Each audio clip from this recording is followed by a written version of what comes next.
I'm popping in with a strategy because it's something I've been working a lot with investors. It's just like seems to all come at once, which is crazy. So I thought I'd break it down to you because it seems really popular at the moment. So short-term lets. Short-term lets it's an investment property, but it's using this short-term let strategy.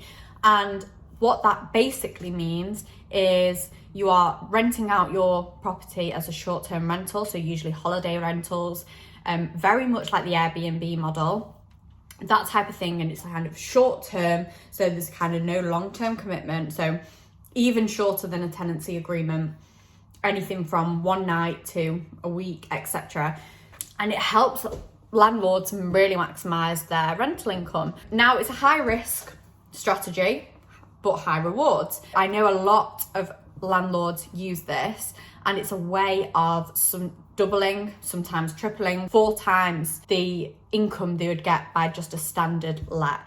So it's a very, very attractive option for landlords. But obviously, with high reward comes very high risk. So I just want to break that down for you. So basically, you are renting your property out to short-term rentals. So that could be holiday makers, it could be people on business, it could be anyone looking to use your place as somewhere to stay for a very short period of time instead of using hotels. It's sometimes nicer for someone to be in a property where they've got a kitchen, they've got a little bit more space, a little bit more freedom, they can make their own food, they're not in just like a hotel room where it can be quite like small.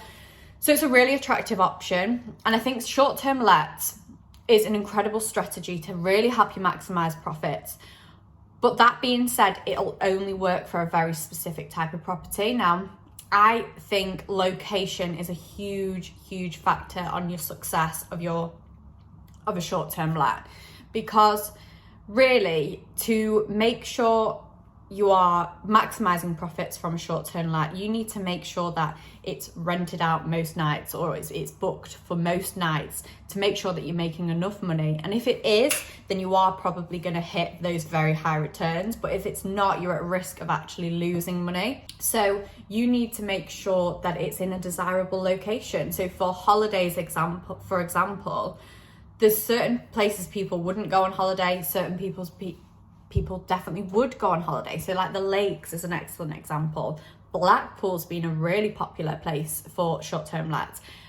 Holiday, like the coastal places, really pretty places, there is definitely a higher demand for that type of property, and that's a way of de-risking it. So certain properties, I don't think it's right for everything at all. And I think it's got to be a very particular type of property to give you the security that it's going to be every single week, that you're getting bookings in, because realistically that's what you need to make sure that you are getting a decent rental demand. And you've also not only got the higher risk because you've got to have continuous bookings, you've also got the higher costs associated with that. So for a rental and an Airbnb, you've got to provide Wi-Fi, you've got to pay all the bills, you are paying the council tax, Netflix, TV, Sky, everything like that you are actually paying for, whereas when you're a landlord, the tenant pays for all that. So that's something to consider.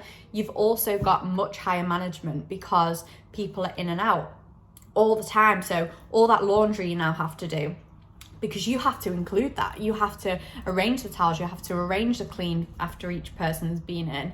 You've got a lot more expensive to think of, and I think people dive in thinking I'm going to make a lot more money, but actually you've got a lot more expenses to pay as well. And even that being said, you can still earn a lot more from it, but don't be naive in thinking that it's just more money and you've got you've got a lot of outgoings, a lot more organizing, because you need to make sure the tenants the last clients have left, you've got the cleaner in time, you've got the bed sheets changed, and the next person, time for the next person. You've got a lot more risk in things going wrong, but you can get a management agency to do that in a similar way that you can get a management agency to sort out your tenant. There are now management agencies that are covering this type of work, which is brilliant to help it be a little bit more hands-off for you, but they're going to charge more because it's a lot more work that they're doing, which is fair enough, I'd say.